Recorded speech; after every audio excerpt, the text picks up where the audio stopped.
Assalamualaikum warahmatullahi wabarakatuh. Sampurasun, salam somya. Halo warga Cianjur yang sudah bergabung di live Instagram RSUD Sayang dan yang sedang menonton. Kumaha damang, semoga dimanapun dan kapanpun selalu sehat. Senang sekali rasanya, saya Grisel Adita. Kali ini Grisel bersama dengan Dr. Muhammad Bari Akbar SPN. Beliau adalah dokter spesialis neurologi atau syaraf ya dok, di RSUD Sayang Somya. Somea itu kan nama akun IG RSUD Sayang ya. Kebiasaan nih. Oke, kali ini hari Kamis tanggal 29 Agustus 2024 akhir bulan, tapi kita tetap semangat ya kan dok? Tetap semangat. Tetap semangat. Dan kali ini kita akan membahas mengenai gejala awal stroke. Ini kan salah satu program nasional ya dok ya. Iya. Kalau nggak salah itu KJSU ya. Iya. Ya itu adalah salah satunya tentang stroke juga yang harus sangat amat kita concern terhadap itu karena kita akan membahas ini hari ini gitu. Oke, dokter sebelumnya apa kabar dok? Baik, alhamdulillah sehat ya. Alhamdulillah sehat, senang sekali rasanya. Ini dokter baru pertama kali ya? Baru pertama kali. Tapi nggak tegang kan dok? Nggak ya, dari tadi chill aja bareng sama dokter di sini ya kan? Benar. Oke, sebelumnya juga aku pernah naros dok sama dokter ya di konten Instagram RSUD Sayang. Nah, kita juga membahas tentang stroke, tapi kita akan lebih menjelaskan kembali hari ini. Karena sebelumnya memang di podcast sebelumnya udah lama banget, yang pas masih zaman-zaman gempa itu kita membahas mengenai stroke sama dokter syaraf, dokter Jati kalau nggak salah, tentang stroke.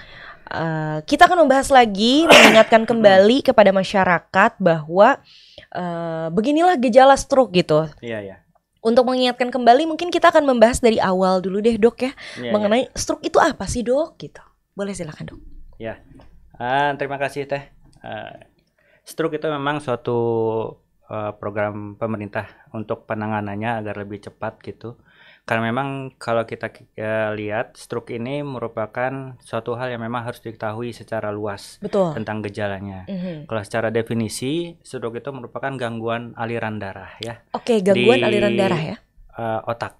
Oh, di otak. Nah, jadi penyebabnya ada dua. Bisa karena dia penyumbatan pembuluh darah atau karena pecah pembuluh darah. Penyumbatan dan pecah pembuluh darah. Nah, itu mengakibatkan si sel-sel otak itu tidak mendapatkan aliran darah secara normal. Sehingga fungsinya tidak berfungsi dengan baik. Tidak berfungsi dengan baik pada akhirnya ya. Nah, stroke kalau kita lihat itu sebenarnya secara luas ada 3. Oh, ada 3. Yang pertama itu stroke sel-sel otak. Stroke sel otak, apa tuh dok? Kemudian juga stroke mata. Dan stroke tulang belakang atau spine. Stroke tulang belakang. Yang harus kita waspadai itu yang stroke sel-sel otak.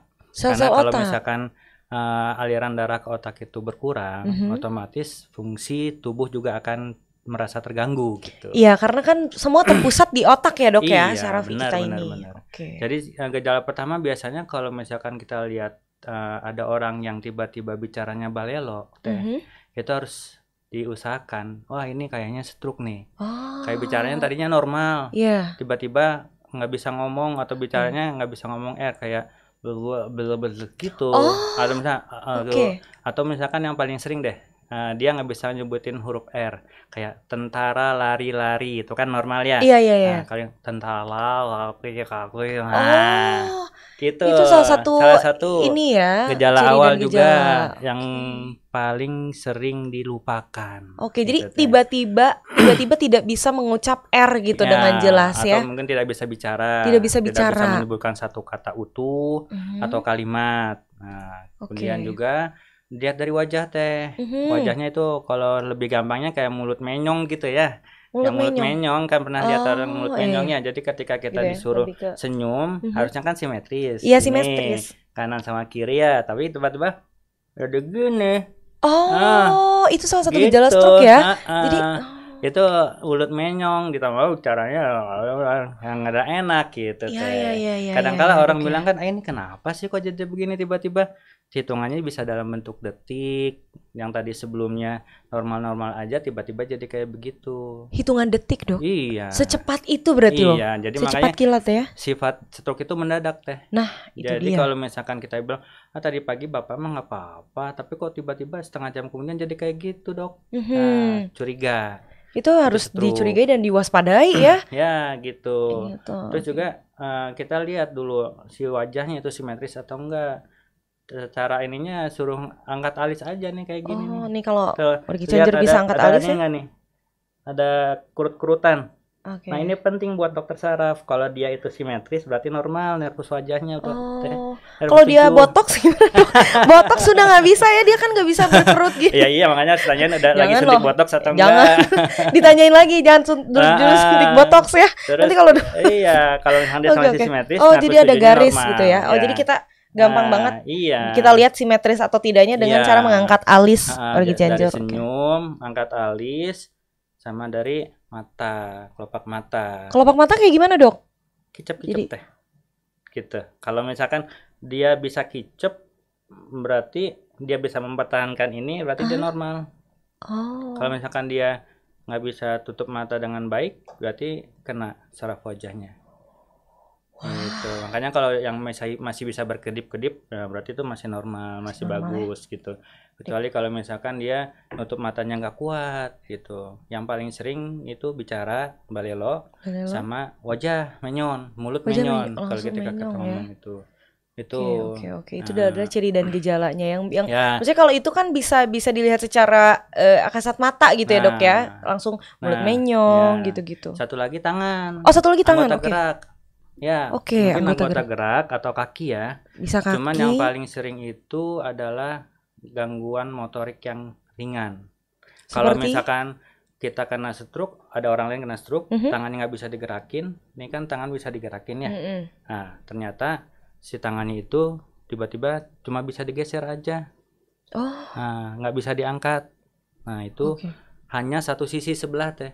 Bisa kanan, tangan kanan, kaki kanan, atau kiri saja, tangan kiri, kaki kiri. Nah itu kalau satu sisi tubuh ada kelemahan, itu curiga stroke. Jadi salah satu ya dok ya? Nggak dua-duanya, hanya salah satu? Hanya salah satu, jadi mau pilih tangan kiri, kaki kiri. Bisa milih dok? Kayak belanja ya. Milih capit milih baju, milih tangan kanan atau kaki kanan gitu. Nggak bisa tangan kanan sama sama tangan kiri, nggak bisa. Itu sifatnya stroke. Sifat stroke itu jadi hanya salah satu ya, salah satu sisi tubuh aja. Ya, tangan kanan, kaki kanan, atau tangan kiri, kaki kiri, tidak bisa kaki kanan, kaki kiri, atau tangan kanan, tangan kiri.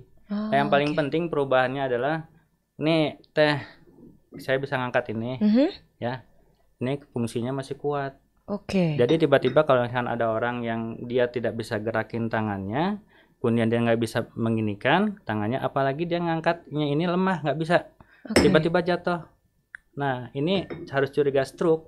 Karena dia sudah cengkramannya kurang. Yang gitu. Berkaitan dengan saraf berarti ya dok ya? Iya, karena kan yang namanya tangan kan ada kemampuan genggam, kemudian kemampuan untuk mengangkat, terus juga ada tonus otot untuk kekuatan tangan, kekuatan motorik itu penting. Jadi dilihat dari situ biasanya. Yang rada tricky istilahnya.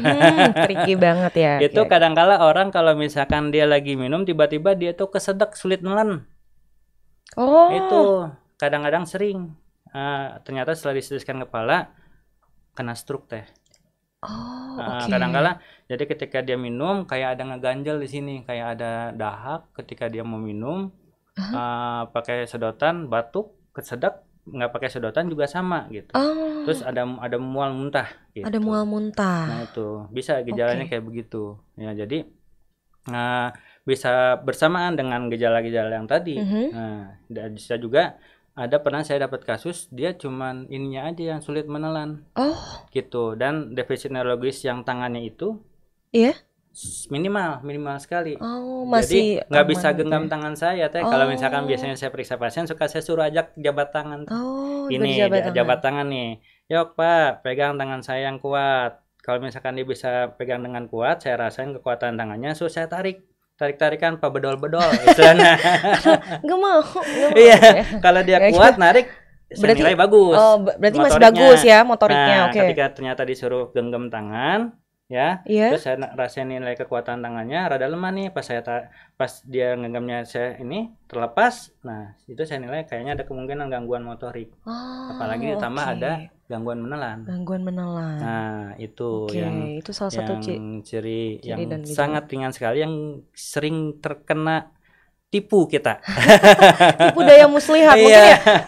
Mungkin beberapa orang menganggap ini hal sepele ya, Dok. Padahal kan ini salah satu hal yang sangat berbahaya tentunya. Ya, benar. Dan satu lagi yang pusing berputar. Pusing berputar. Ya. Bedanya pusing apa berputar. Bedanya sama yang lainnya? Ya, dengan pusing karena stroke, biasanya itu sistem vertebrobasiler, dia itu pusingnya muter, terus disertai dengan gejala defisit neurologis tadi.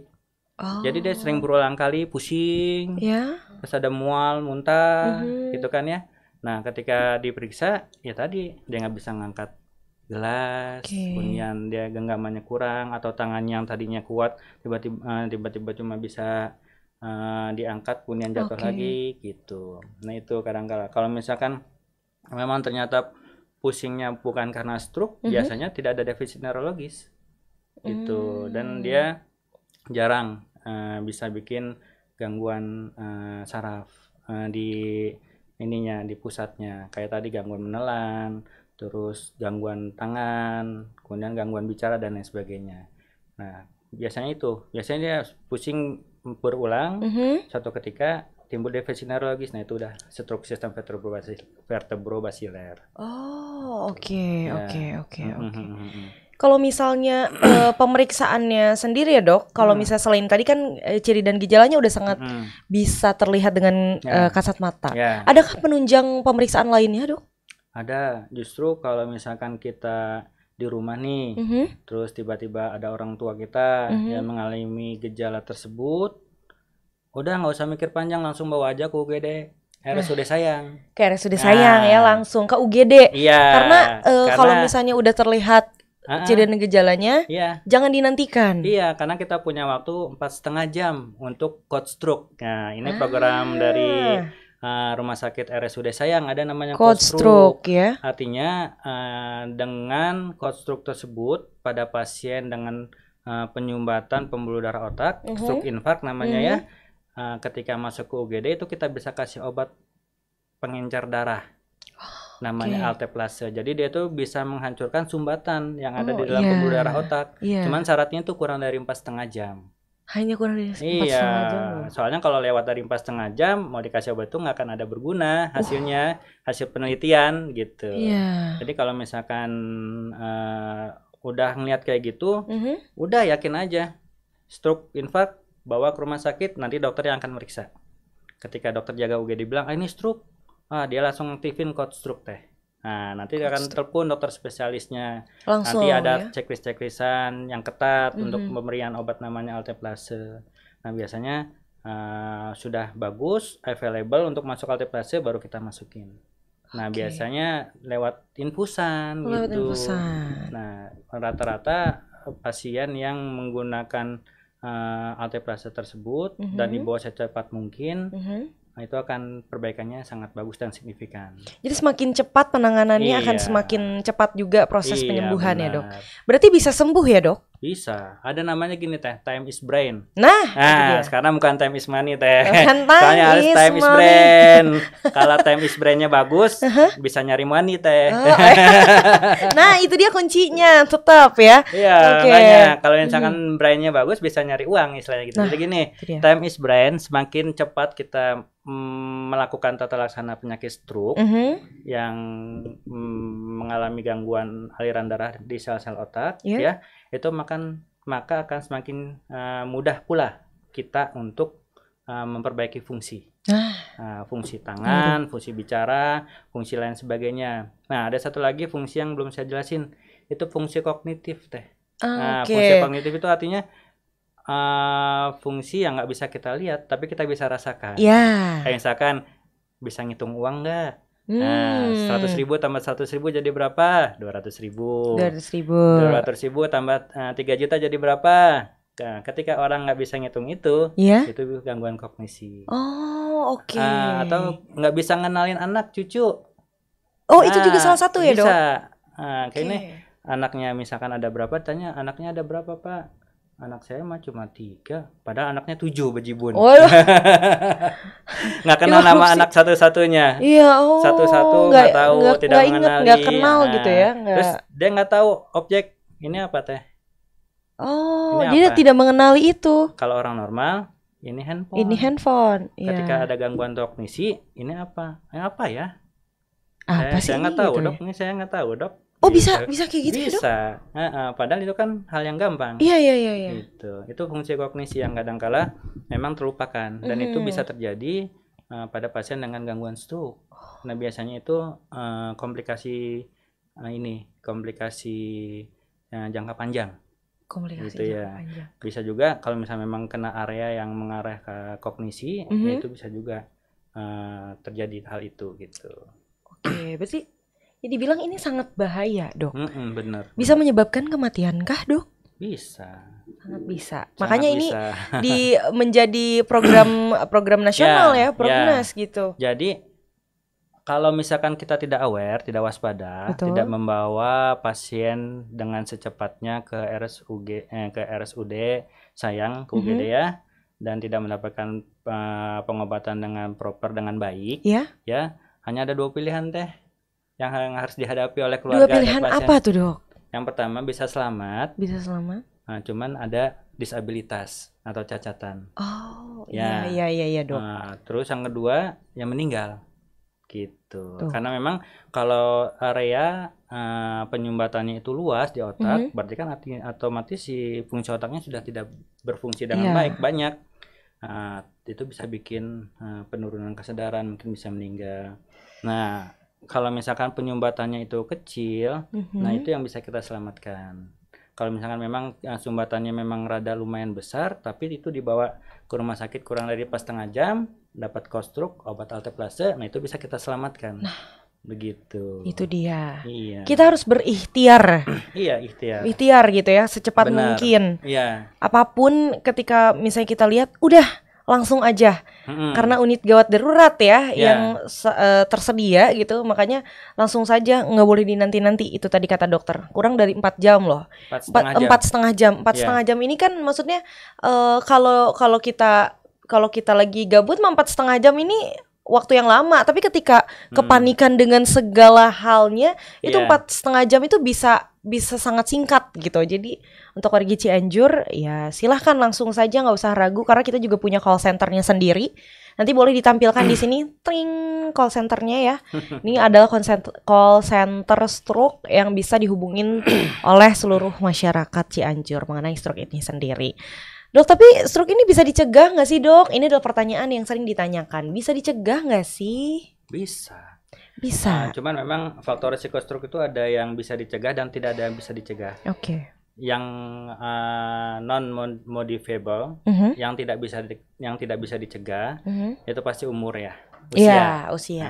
Terus kedua jenis kelamin, orang laki-laki, perempuan. Yang ketiga ya ini apa? Istilahnya genetik bisa. Misalkan dia punya gangguan genetik kayak misalkan autoimun, kayak SLE itu bisa, atau mungkin punya gangguan gangguan kekentalan darah. Itu juga bisa. Ya, itu yang non modifiable, itu mah udah nggak bisa dirubah. Nah, yang kita concern di sini adalah faktor risiko yang bisa kita rubah. Yang pertama yang pasti lifestyle, gaya hidup. Ya. Iya. Gaya hidup yang mageran. Jangan mager, nggak boleh mager. Makan yang selalu berlemak-lemak. Jangan tong sebelah. Mungkin overweight ya. Berat badan. Saya juga nih kayaknya lagi diet ya. Lagi diet ya dok? Kita harus diet. Oke. Mulai dari sekarang kita diet ya. Terus yang paling penting memang ini ada beberapa penyakit yang bisa menyebabkan stroke. Yang pertama diabetes. Oke, diabetes. Nah, setidaknya diabetes itu harus dikontrol, jangan sampai terlalu tinggi. Nah, itu dia. Rata-rata ya di bawah sekitar 140-an, 120 ya.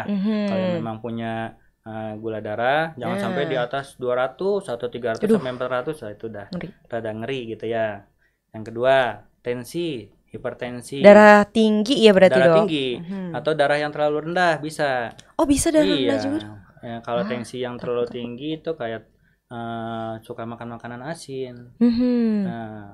Yang ikan asin, ikan telur asin. asin, peda asin, jamarot Yang itu yang enak-enak asin-asin ya. Iya, itu Itu yang bisa nikmat Dok ya, yang nikmat banget. Apalagi tambah nasi liwet. Aduh. Ada ini sambal Selesai. pete sama itu jengkol ya.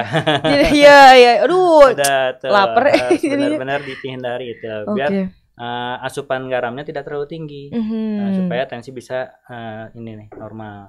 Ya. Oke. Terus makanan mengandung kolesterol tinggi ya. Kolesterol tinggi itu tadi ya, apa ya, kuning telur, bisa juga santan-santanan yang berlemak, daging berlemak daging gitu kambing, ya. daging sapi yang ada lemaknya. Seafood juga ya kolesterol tuh? Bisa. Jeroan, kikil, babat, itu kayaknya udah enak banget itu. Itu enak lagi. Ada sesuatu yang nikmat dan enak memang ya, kadang kita harus dihindari gitu. Trigliserida sama kolesterol total yang harus kita kendalikan gitu ya. Selain itu tadi asam urat. Asam urat juga bisa bikin terjadi penyumbatan. Itu yang penting ya. Jadi ya setidaknya kita harus milih-milih lah ya makanan kita. Ini juga nasihat juga buat saya sih. Kita saling ingetin ya Dok ya. Saling mengingatkan. Iya, kalau udah begini kan biar bisa kita hindari gitu. Oke. Ada juga Dok, ini aku baru baca nih ya. Jadi kita harus menerapkan perilaku cerdik namanya. Waktu itu pernah dibahas deh kalau nggak salah sama Dokter Jati juga. Cerdik itu C-nya cek kesehatan. Kemudian E-nya nyahkan asap rokok dan nyahkan rokok. Iya benar itu. Nyahkan rokok. Itu rokok juga salah satu faktor yang ini ya Dok ya. Sangat berpengaruh sekali terhadap stroke ini gitu ya. Jadi tadi cek kesehatan, E-nya nyahkan rokok, kemudian R-nya rajin aktivitas fisik gitu. Harus bergerak ya Dok ya. Nggak boleh mager, nggak boleh malas. Terus juga D-nya diet, sehat, gizi seimbang ya. Itu juga penting. Tadi kata dokter harus memilah dan memilih makanan yang bergizi ya, yang tidak membahayakan. Apalagi kalau misalnya kita punya penyakit bawaan seperti diabetes, kolesterol dan lain-lain. Juga harus dikontrol nih apa aja pantrangannya gitu ya. Oke, terus I-nya istirahat yang cukup gitu. Jangan bergadang juga mungkin salah satu yang membahayakan ya Dok ya. Iya benar. Aneh deh kalau misalnya siang itu ngantuk, malam itu nggak ngantuk gitu, jadi nggak ngantuk, aneh deh. Sama kayaknya itu kelola stres. Itu stres juga bisa mempengaruhi katanya Dok. Bisa. Nah itu dia, harus dikelola ya stresnya. Jadi cerdik, nanti bisa dicari aja di Google. Oke. Ini sudah ada beberapa pertanyaan yang masuk Dok. Jadi akan aku coba bacakan pertanyaannya satu persatu. Oke, ada dari Rabeilaf, ibu, ini ibu atau bapak? Kalau stroke tangan bisa sembuh nggak? Kalau diurut itu bisa sembuh apa nambah parah Dok? Ini pertanyaan yang bagus dan ini juga salah satu hal yang sangat berkaitan di masyarakat ya Dok. Boleh dong Dok langsung dijawab. Kalau diurut mah lebih baik jangan ya. Lebih baik di fisioterapi. Kita punya Polirehab Medik. Ada Dokter Risma, spesialis rehab medik. Nah itu lebih baik ke arah situ aja kita fisioterapi. Soalnya kalau diurut takutnya nanti ada sesuatu yang kita nggak tahu, bisa sarafnya kejepit atau apa gitu. Itu malah makin ngeri. Apalagi yang urut-urut apa tuh, pijat kretek-kretek ya. Ya itu sih satisfying banget kedengarannya kretek-kretek itu, tapi itu kan bahaya ya Dok. Sebagai dokter spesialis saraf itu sangat tidak dianjurkan ya Dok. Iya, kalau menurut saya tidak. Nah, kalau misalkan memang ada kayak begitu, ya lebih baik ke rumah sakit, rehab medik. Dan hindari faktor risikonya itu. Nah itu. Insya Allah nanti bisa sembuh. Ya, insya Allah bisa sembuh ya. Yang penting kita ikhtiar dulu, balik lagi, usaha dulu bagaimana. Tadi kita hindari apa namanya pencegahan tentunya. Kemudian juga kalau misalnya memang sudah dirasa tidak beres dengan tubuh, dengan badan ya langsung segera periksakan ya kesehatan, jangan ke alternatif lah, karena kan itu sangat berkaitan dengan medis ya. Jadi takutnya kalau misalnya dengan ahlinya nanti malah semakin parah. Begitu. Ada lagi pertanyaan yang masuk dari Ibu Dian Wahyuni 27. Pagi Dok, kalau tangannya gemeteran termasuk gejala stroke bukan? Terima kasih. Iya. Gemeter, Kalau gemeter kita lihat dulu gemeternya kayak gimana. Kalau misalkan ada yang namanya tremor, tremor esensial. Kalau tremor itu tremor yang sifatnya itu masih fisiologis. Ya, kayak misalkan kita lagi gemeter, lagi nervous, tegang gitu ya, tegang karena mau ketemu pacar. Bukan ya? Ketemu calon mertua mungkin. Atau mungkin kita lagi takut, itu bisa panik jadi, gitu ya, Dok ya. Tremor yang timbul karena kondisi lingkungan. Itu masih fisiologis. Kemudian ada juga yang tremor karena patologis, yaitu salah satunya Parkinson yang paling sering. Jadi dia tremornya itu resting tremor. Jadi si tangannya itu terjadi tremor itu pada saat dia sedang beristirahat. Gitu. Jadi tidak melakukan aktivitas apapun gitu dong. Jadi kayaknya kayak gini tangannya. Tremornya lebih kencang gitu dong. Lebih kencang. Pas dia lagi nggak melakukan aktivitas, dia gini tangannya. Atau misalkan kayak gini. Kayak ngitung duit. Fulus. Duit gini. Fulus kalau itu maksudnya fulus ini, kalau ini fulus. Dan biasanya itu disertai dengan kaku, jalannya kayak robot, kayak gitu. Nah, kalau misalkan stroke itu bisa terjadi gemeter, tapi bukan gejala utama. Ya, gemeter itu karena si tangan atau kaki itu tidak mampu mempertahankan posisinya dengan baik dan kontraksi otot tidak sesuai dengan yang diinginkan. Nah, itu bisa gemeter. Memang ada pada beberapa pasien yang ke arah situ gitu. Ya. Jadi kita harus lihat dulu jenis tremornya itu kayak gimana satu persatu. Nah, gitu ya. Jadi lebih baik lagi sih mending konsultasikan segera ke dokter ya. Kalau misalnya memang sudah dirasa mengganggu segala aktivitas, mending langsung saja periksakan ke dokter. Oke, ada lagi pertanyaan yang masuk dari Bapak Ganjar _ pribadi. Izin dok, kalau waktunya sudah lebih dari 1 minggu setelah terjadi gejala stroke, baiknya konsul kemana dok? Oke, pertanyaan bagus nih. Paling utama konsul ke dokter spesialis saraf ya, itu. Nanti kita akan lakukan pemeriksaan lanjutan kayak CT scan kepala. Itu tadi yang Teteh tanyain ya. CT scan kepala itu nanti kita akan lihat berapa luas areanya yang telah mengalami penyempitan pembuluh darah atau iskemik kita sebut ya, atau mungkin ada perdarahan atau apa gitu ya. Nah, dari CT scan kepala itu nanti kita akan menilai fungsi ya dari motorik atau mungkin dari fungsi yang lainnya dari tubuh pasien. Nah, setelah itu baru biasanya dokter spesialis saraf akan merujuk ke dokter spesialis rehab medik, SPKFR. Nah, dari situ kita akan memperbaiki fungsinya secara perlahan-lahan. Jadi kalau misalkan pasien sudah lebih dari 1 minggu, jangan dibiarin aja teh, tetap harus diobatin. Tetap ya. Ya, karena kalau misalkan kita lihat dari CT scan kepala, ternyata areanya itu kecil atau lakunar, kemudian juga defisit neurologisnya juga minimal, tidak terlalu berat, itu kita lakukan pengobatan dari dokter spesialis saraf dan fisioterapi dari rehab medik, insya Allah itu sembuh teh. Rata-rata kebanyakan kayak gitu. Nah, jadi justru yang paling berat itu kalau didiemin aja. Nah, itu ya. Sebetulnya nggak boleh dinanti-nanti, tapi kalau udah terlanjur dinantikan, ya jangan dinantiin lagi gitu ya, segerakan periksakan gitu. Iya, benar-benar kayak gitu. Oke, ada lagi pertanyaan yang masuk dari Bapak Randi .rizky05.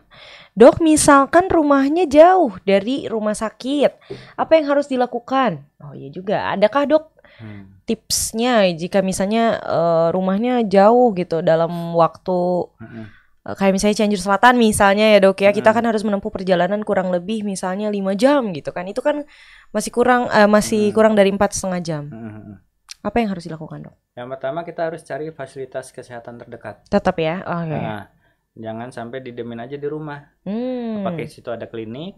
Apakah situ ada rumah sakit? Mungkin puskesmas ya? Ya, itu yang harus kita capai dulu. Jangan sampai kita tidak melakukan usaha apa-apa. Ya, mungkin bisa jadi saja pada saat kejadian bawa rumah ke klinik dulu atau ke rumah sakit dulu, ke puskesmas dulu.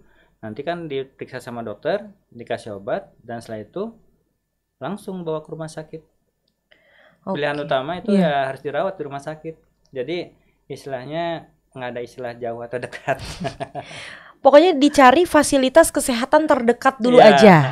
Nanti kalau misalnya memang ini bisa langsung dirujukan dengan ambulan akan mungkin jauh lebih cepat. Akan lebih cepat kan ada ambulan desa ya.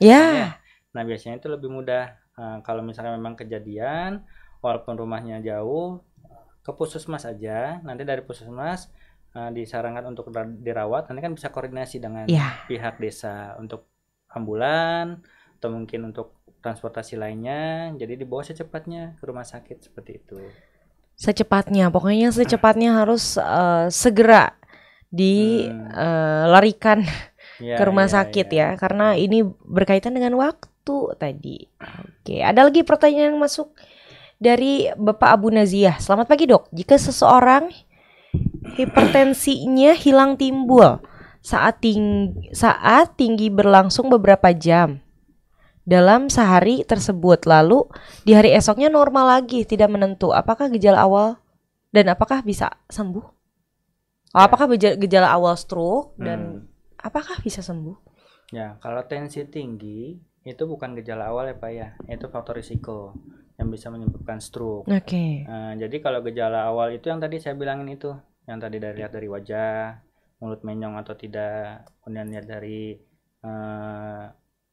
speech bicara balelo atau tidak, terus dilihat dari tangan, armnya bisa digerakin atau tidak, bisa angkat benda-benda yang biasanya bisa diangkat tapi ternyata pada saat itu tidak bisa diangkat, gitu. Sama waktu terjadinya secara mendadak atau tidak, gitu. Nah itu gejala-gejala awal. Kalau hipertensi bisa disembuhkan asal memang kita tidak melakukan mengkontrol hal-hal, gitu ya, kayaknya tidak melakukan hal-hal yang dapat menyebabkan tensi tinggi. Itu dia. Kayaknya pertama rokok itu harus dihindari, tidak boleh sama sekali. Kedua, makanan yang asin-asin. Kemudian yang ketiga, stres, tidur yang tidak baik, yang tidak sesuai dengan ritme tubuh, seperti itu faktor-faktor risiko. Kalau misalkan faktor-faktor tersebut bisa dihindari dan bisa dijaga, insya Allah bisa turun, tensinya bisa normal lagi dan bisa sembuh gitu. Selama itu tidak dikontrol ya makanya tensi akan naik turun dan butuh minum obat gitu. Nah itu ya, jadi harus adanya serangkaian usaha yang sangat tekun yang dijalani oleh seluruh pasien. Oke, ada lagi pertanyaan yang masuk, ini masih berkaitan dengan itu dok. Ibu Puspita Puspa. Pagi dok, mau tanya, berapa tekanan darah yang menyebabkan stroke? Itu variabel tidak bisa nggak bisa ditentukan berapa gitu ya? Harus segitu. Jadi kalau kita misalkan melihat berdasarkan guideline-nya, tensi yang normal itu adalah 140/90 di bawahnya. Ya, jadi kalau misalkan ketika kita tensi di bawah 140/90 berarti itu normal. Tapi kalau ketika di atas itu berarti itu udah darah tinggi. Gitu ya. 140/90 itu mungkin yang perlu diwaspadai. Mungkin ada orang yang tensinya 160/90 nggak ada terjadi apa-apa. Tapi fine aja gitu ya. Terus memang ini tergantung dari ini kondisi tubuh masing-masing itu ya, badan masing-masing. Pertama ya mungkin kita bisa lihat apakah memang dia itu ada penyumbatan atau disebut ateroplak atau tidak di dalam pembuluh darahnya. Terus mungkin dia punya gangguan jantung atau tidak gitu. Nah rata-rata kalau saya perhatikan ya, tensi tinggi yang bisa menyebabkan stroke pecah pembuluh darah itu ketika tensi itu yang diastolnya itu di atas 100 biasanya. Kan ada tuh tensi 190/100 atau 200/100. Nah yang bagian bawahnya itu kalau dia udah di atas 100 itu rata-rata bisa kena pecah pembuluh darah, bikin stroke pecah pembuluh darah.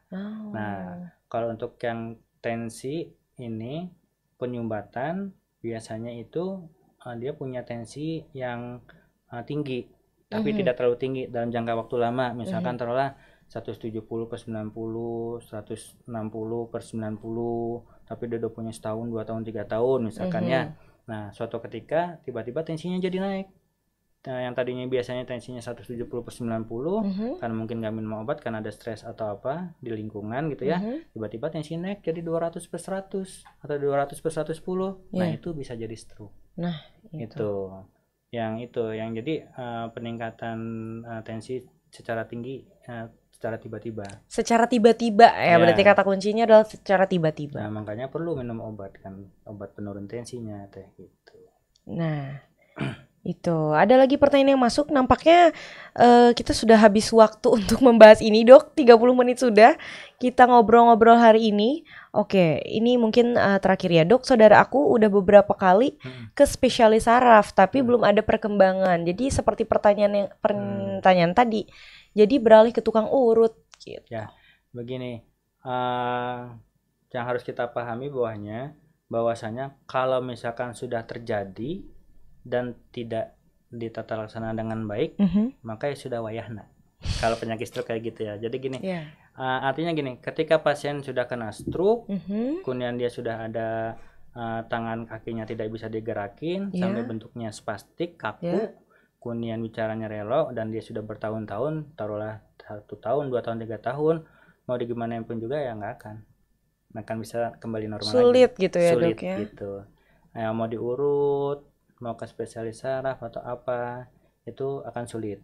Nah, berobat ke spesialis saraf itu fungsinya adalah untuk mencegah supaya tidak terjadi stroke yang kedua, ketiga, atau keempat. Nah, bisa itu berulang, bisa, stroke itu bisa berulang. Jadi yang itu yang harus kita waspadai. Mungkin stroke pertama bisa aman, mungkin jalannya diseret, tangannya rada ini kaku, ya itu udah wayahna istilahnya mah. Kita fungsi fisioterapi supaya si fungsinya itu bisa kembali baik, tapi tidak 100%. Artinya dia bisa melakukan aktivitas daily livingnya, aktivitas sehari-harinya secara mandiri. Nah nanti berobat ke dokter saraf itu untuk mengurangi faktor risikonya supaya tidak terjadi stroke yang kedua gitu. Jadi kalau misalnya memang sudah terjadi ya seperti itu, wayahna. Dan mungkin juga perlu waktu kali ya, Dok ya, nggak instan. Ya, perlu waktu. Bahkan walaupun misalkan yang stroke infark ya, lakunar, itu saya pernah terapi ada yang cepat, bisa 4 minggu, 5 minggu sembuh total. Ada juga yang bisa butuh waktu berbulan-bulan. Ada juga yang bertahun-tahun, perkembangannya belum ada perbaikan. Ada yang kayak gitu. Balik lagi ke kondisi masing-masing, karena kita kan juga berbeda ya masing-masing. Jadi memang itu dilihat dari CT scan teh. Makanya itu perlunya CT scan kepala. Disitulah ahli saraf akan menilai seberapa luas si area otak yang sudah mengalami iskemik, sudah mengalami kerusakan fungsi. Kalau misalkan area otaknya itu luas, kemungkinan defisit neurologisnya itu akan sulit untuk diperbaiki. Apabila areanya itu kecil dan defisitnya itu tidak terlalu berat, itu insya Allah bisa diperbaiki. Bahkan mungkin ada yang bisa 100% sembuh total gitu. Jadi ya jangan putus harapan dulu wargi Cianjur. Kalau misalnya memang terjadi nih stroke, silahkan langsung saja tanpa pikir panjang, langsung segera larikan ke rumah sakit, karena kita juga ada punya code stroke, ada call centernya juga, silahkan nanti hubungi saja. Ada nomornya juga sudah ada di Instagram RSUD Sayang, dan nanti kita akan munculkan di sini di YouTube ya. Oke, dan itu tadi penjelasan mengenai stroke. Mohon maaf sekali untuk warga Cianjur, tadi banyak banget pertanyaan, Dok, tapi kita juga kejar-kejaran sama waktu ya. Jadi mungkin kita akan jawab pertanyaannya di konten-konten selanjutnya kita di Instagram, atau juga nanti akan dijawab oleh admin. Oke. Terima kasih untuk warga Cianjur yang sudah menonton, yang setia menonton, dan terima kasih juga untuk dokter yang sudah berkenan hari ini ngobrol-ngobrol sama Grisel di sini. Semoga dokter sehat selalu dan lancar dalam segala aktivitas.